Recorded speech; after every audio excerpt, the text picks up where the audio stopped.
How you doing on this great Sunday? We got school tomorrow. Whole full week doing straight work. But hey, we vibing.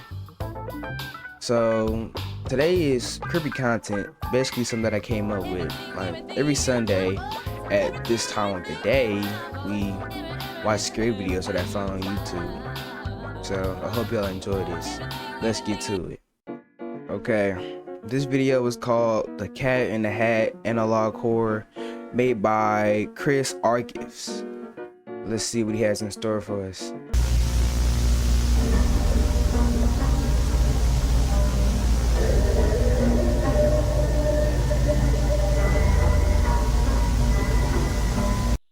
Hold on, you know what I should do? Before we get started with this video, I'm gonna turn my light off.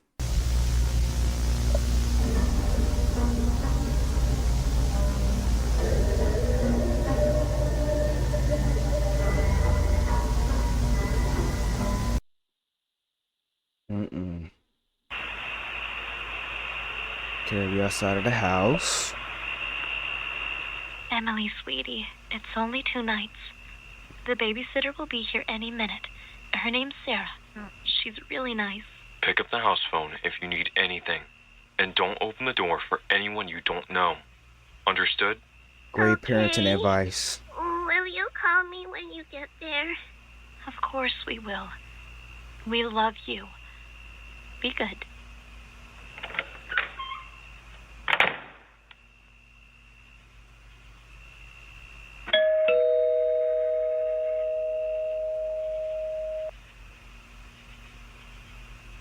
Well, hello.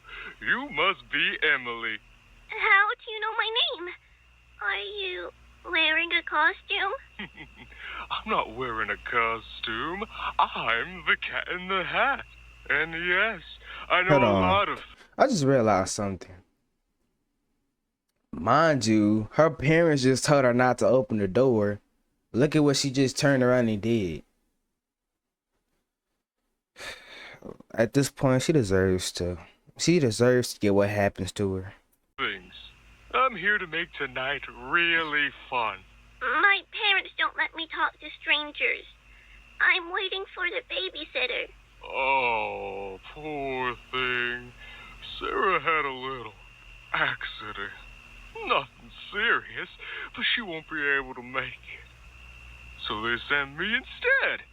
Isn't a talking He cat killed her, way bro. better than a boring babysitter? Can you really talk? I can do a lot more than talk. Will you let me in? I promise we're going to No. have fun.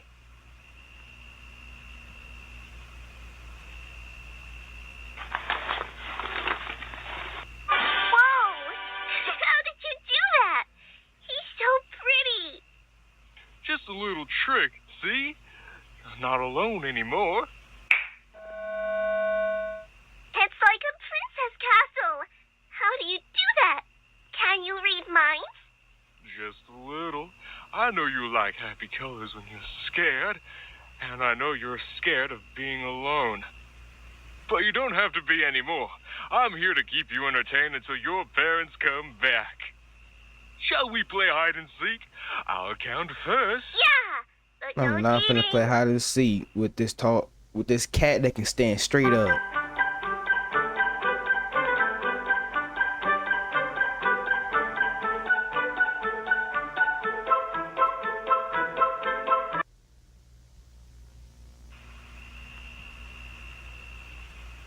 What happens if she's found? Does he just kill her? Come on, you have to hide better than that. I don't like how that looks. I'm gonna keep it a bug.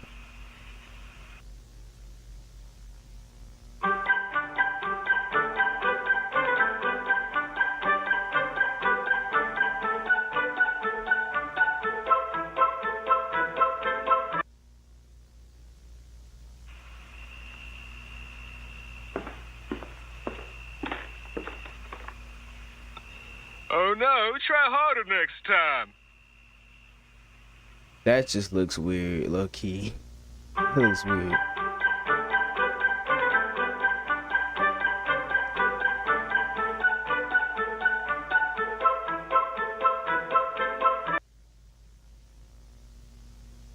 Y'all seen that, right?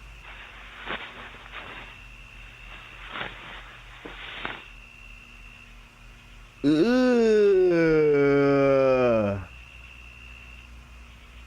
This isn't fun if you don't hide properly, Emily.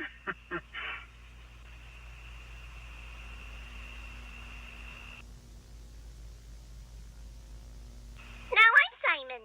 We're playing Simon Says. All right, Bud. No, we're not you're gonna in skip that. charge. We're not gonna skip that. We're just gonna glide how this man just gonna peek under the bed, like, and then he looks like that while he's doing it, and then she's completely okay with it. Simon Says, touch your hat. Simon Says, hop on one foot. Simon Says, Ugh. pull a rainbow cat out of your hat. Sing! You lost, silly. I didn't say Simon Says. Oh, how silly of me, little one. You win this round, little mouse. Mouse.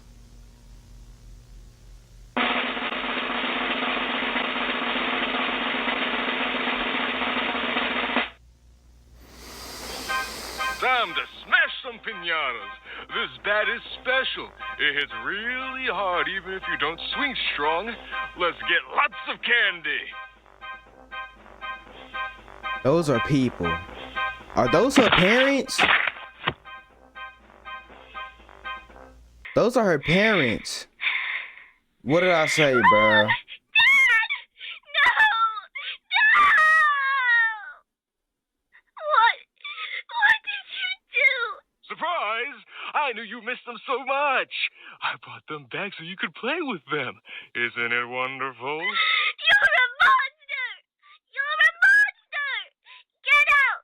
Get out of my house! You didn't like the trick? No, you brought my bruh.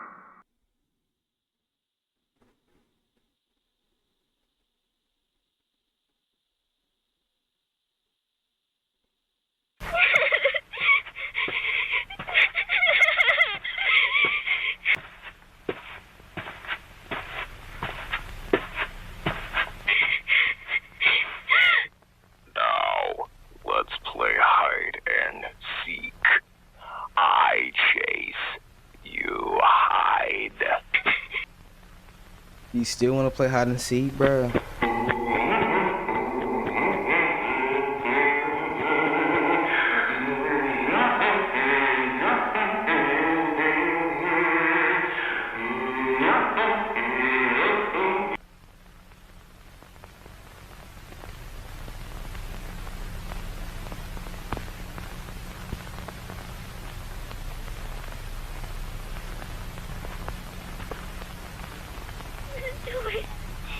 The windows are gone.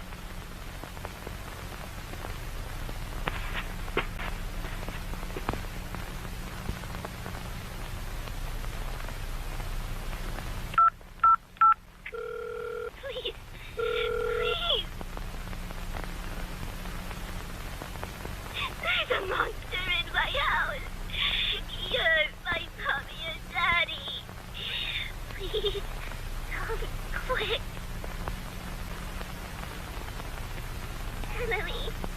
Emily Smith.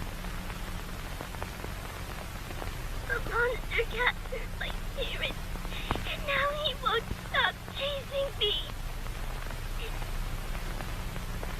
It's 142.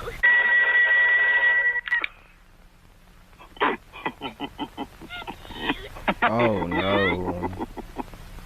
Oh no. Let's play something else, little mouse. A simple game.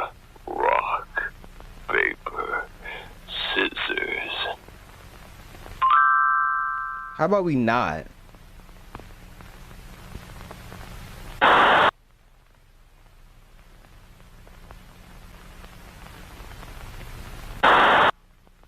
Okay.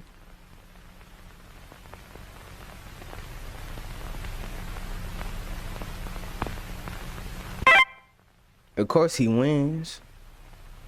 Oh my god.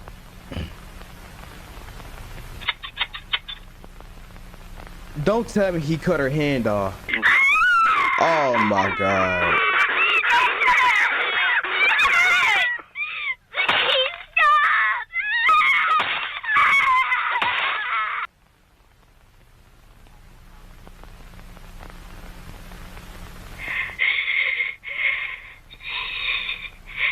I can't feed properly if you won't play nicely. Fine, I'll give you an exit. Just jump away from her end. You'll be with your parents. Don't do it. What's that? Don't do it. She gonna jump out that window and she not land this off her.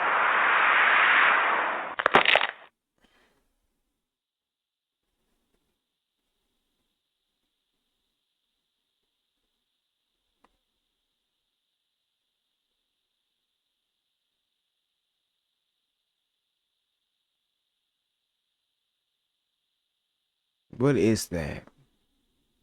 What are we looking at?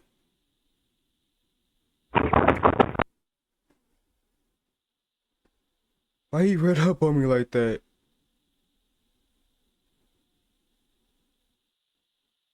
You're alone too. No, I'm not.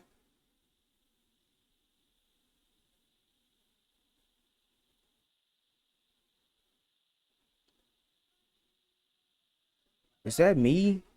Is it a shiesty?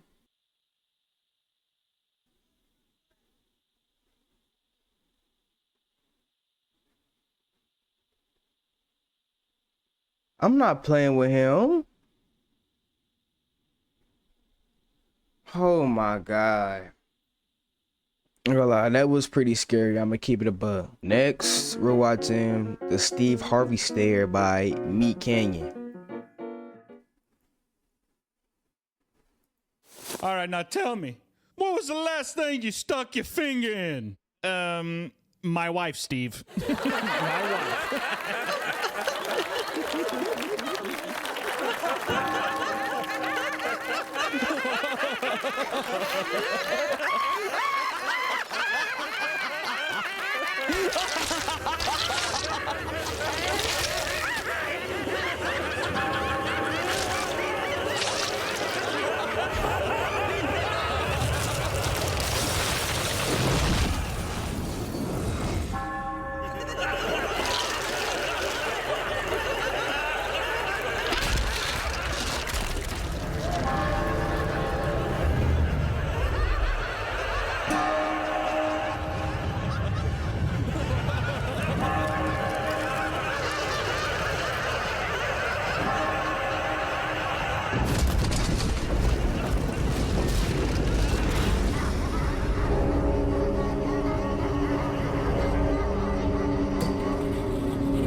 He don't even care.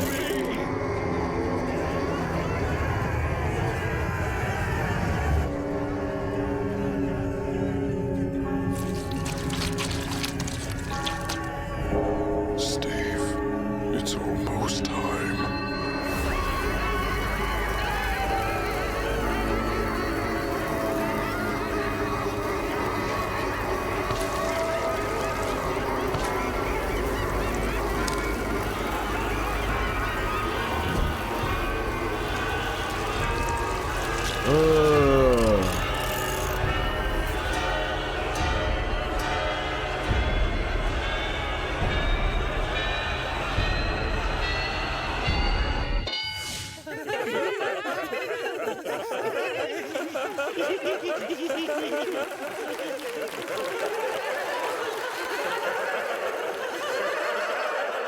So I'm guessing that what Steve Harvey sees when he's on the show and somebody says something extra diabolical. That's what that stare is. Next, we have I'm So Lonely by Meat Canyon.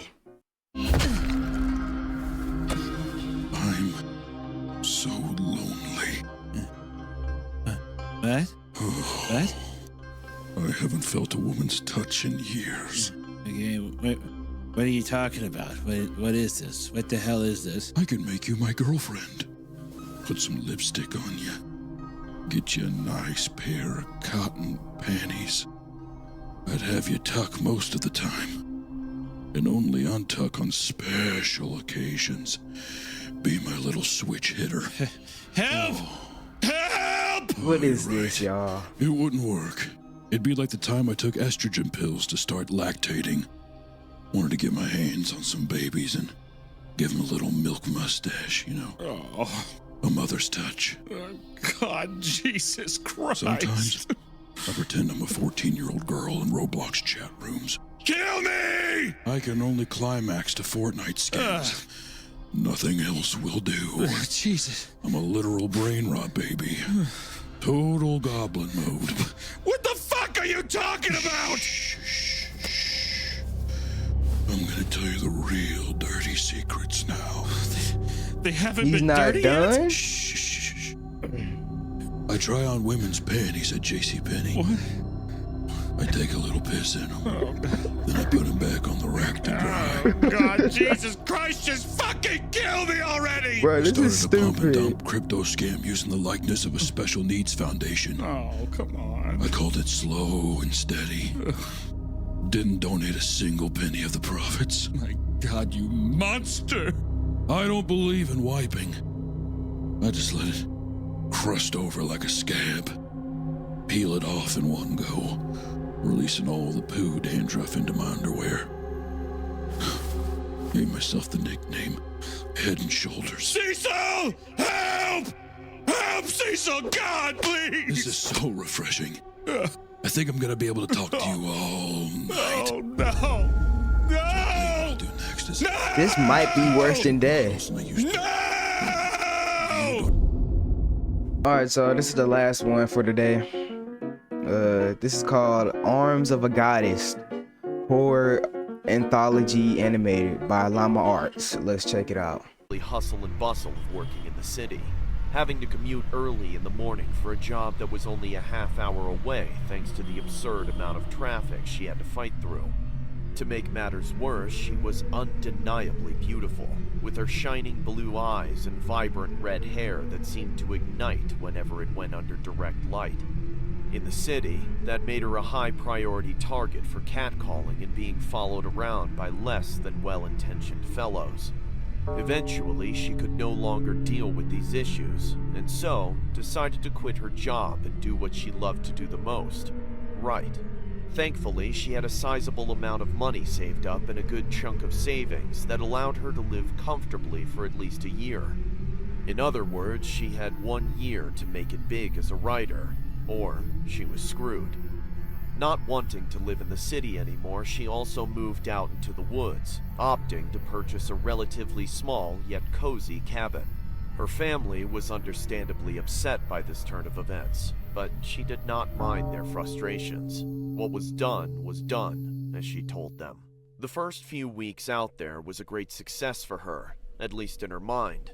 She wrote thousands of words every day for short stories, and even a big novel she had planned.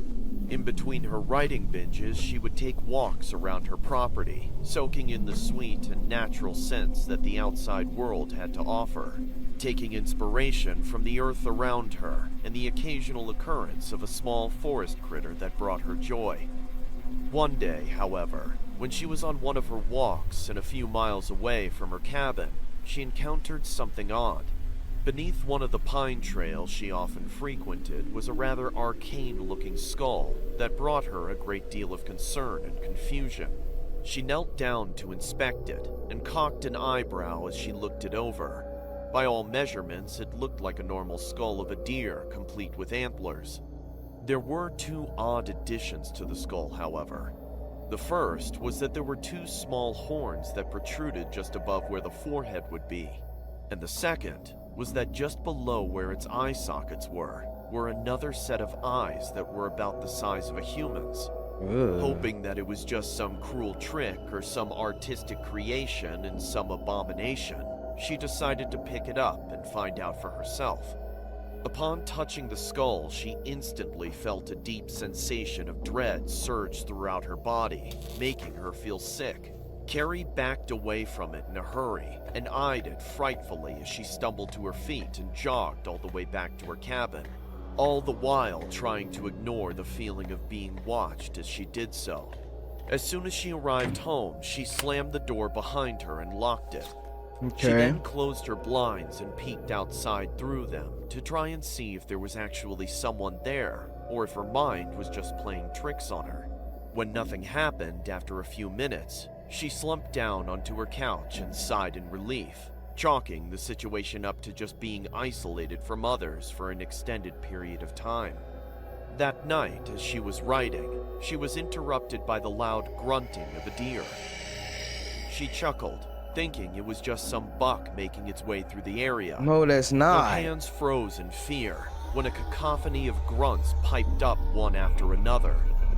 Quickly, she turned off all the lights inside, grabbed a knife from the kitchen, and went to the window praying to God that there was just a herd of deer outside. To her complete and utter dismay, she was wrong. Standing in front of her cabin about 10 yards away stood 3 individuals wearing long black cloaks. Yeah, this is a Adorning cult. their heads were deer skulls, the same type of deer skull that she had encountered earlier that day.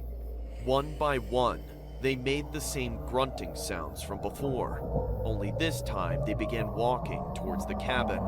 Understandably freaked that's out, a wrap. she grabbed her phone and attempted to call the police. Tears That's why you filled don't her get a house in the eyes as woods. She saw no service written across the top of her phone. In frustration, she threw it on the ground and returned to the window to see that they were nearly at her door now, their grunts louder than ever. She screamed at them to go away, that she was armed, and to just leave her alone. After her panic-filled rant, she backed away from the window, shakily holding the knife in her hands. Seconds later, she turned into a sobbing mess as the individuals antagonizing her began knocking. Nah, it's over. You can't cry your way out of this.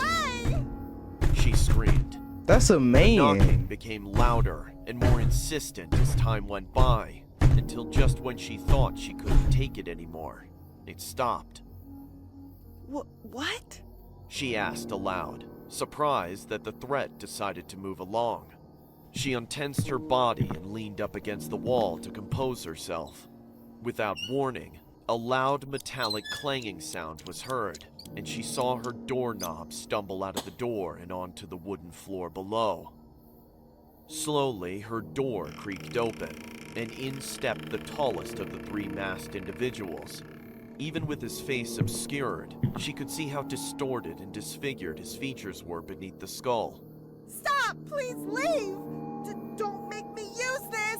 Carrie shouted as she raised the knife back up and aimed it towards him. He did nothing but stand silently and outstretched his arms as though he were a saint posing for a painting.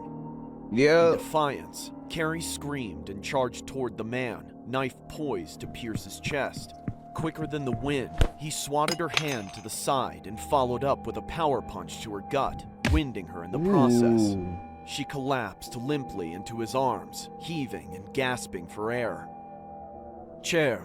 She heard him command the other 2 who rushed into the cabin. Taking a chair from her dining table, they set it in the middle of the room, and Carrie was gingerly seated in it. Defenseless and weak, she whispered for them one to take punch to the whatever they gut? wanted, but to just leave her alone as they proceeded to strap her down with twine.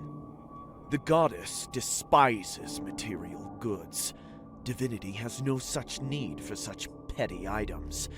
What she seeks is beauty, and the ability to create beauty. You're a writer, yes? Surely you know what I mean. How do you know I'm a writer? Because the goddess led Okay, you that to sounded us, like my a dear. woman. I don't understand. Carrie muttered as she looked between the 3 men. Sculptures, paintings, pottery, buildings, books, shrines, all created with the arms of talented individuals. You should feel blessed. Carrie squinted her eyes at him, completely bewildered at the situation. Why are you here? She says you have lovely arms, Carrie. Excuse me? Tears returned to her eyes as her stomach sank. So much potential not yet used. This is what she desires, and you have exactly that. He walked behind Carrie and placed his hands on her shoulders, and with bony fingers ran them up and down her arms. Carrie shuddered and swallowed hard. You don't have to do this. Carrie whimpered. I'm sorry, child. I weep for you. Truly, I do. His grip tightened around her shoulders, his fingernails digging into her skin and drawing blood. Carrie screamed in pain. But just think, you're going to be part of something so undeniably beautiful that this pain will become something to rejoice about. Upon realizing what was going to happen to her, Carrie's eyes widened and she thrashed around, begging and pleading to be let go. But all of those pleas fell upon the ears of men deaf to her plight. Detective Holt walked under the yellow tape that surrounded the cabin of Carrie Wilkins and went straight inside. In the center of the room sat the woman in question. He shook his head and did his best not to vomit at what he saw. A ring of leaves surrounded the chair that Carrie sat in, and a crown of twigs and flowers adorned her bloodied head. Her mouth was agape, with a few berries resting upon her tongue. Worst of all, her arms had been surgically removed, and pools of blood bathed the leaves below from her still leaking arms. Holt exited the cabin, loosened the tie to his suit in frustration, and scratched his rugged graying beard. As he contemplated where to go from that disturbing sight, he was approached by an officer. Detective Holt, as I'm sure you're aware, the victim was found early this morning due to her parents making a surprise visit, and found her in that state. Dang. Do you have any news for me, or are you just repeating to me verbally the messed up shit I just saw? The young woman cleared her throat and apologized. This was found on the table next to the victim. She handed Holt a folded piece of paper that had a crudely drawn skull and blood on it. It read as follows. The time for the goddess to awaken has come. With her arms she crafts. But what use are arms without eyes, which wish to see her own creations? Cultists. Holt grunted as he peered back inside at the mutilated woman. What do we do, sir? Drink. It's gonna be a long day. I think that's enough for today. These videos were good. They were decent. Let's try this next Sunday. And if y'all have any videos for me to watch, just suggest them in the comments so I'll look at them. But for now, I got more things to do today. I'm recording this at 3 o'clock in the morning. Not in the morning, but PM. But I'ma roll out. And don't forget, one love, one mission.